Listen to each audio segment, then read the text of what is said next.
Let's speak to Sherife Zuhur, a professor of Middle Eastern political history at the University of California, Berkeley. Good to have you with us.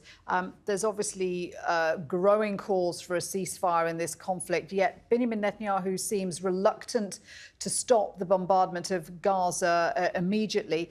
What's it going to take for him to agree to a ceasefire, and how is he going to sell that to his supporters? We're hearing in the last hour that there will be a ceasefire Friday afternoon, perhaps, but Netanyahu's intent is to incur maximum damage now, and the plight of civilians is absolutely terrible in Gaza. And you must remember that Israel has the phone number and knows the location of everyone. It knows where there are families that did not receive a warning and the entire family was wiped out. So there will be, this shelling at this time that began about an hour or so ago. It's very, very intense, and that might continue. Hopefully it will die down somewhat tomorrow. But the damage, so much damage has been done. A lot of infrastructure in Gaza has been damaged, even before we begin talking about the loss of life. How is Gaza going to rebuild? Even if there's a ceasefire on Friday, there's going to be a lot to recover from.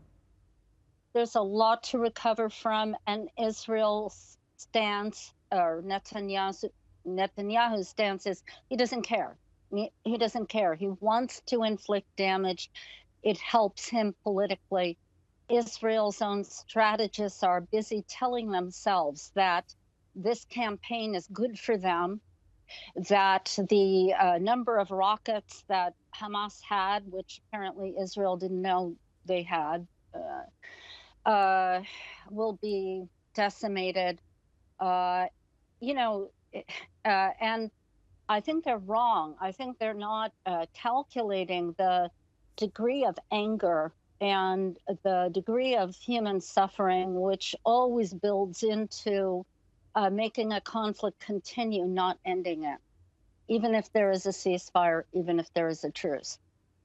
Yeah, and that is one of the big issues of this, that even if there's a ceasefire, the underlying reasons for the conflict in the first place are still there. Do you think that we're going to see greater pressure from here on in on Israel to treat Palestinians differently, to try and ensure this kind of violence doesn't happen again? No, I don't.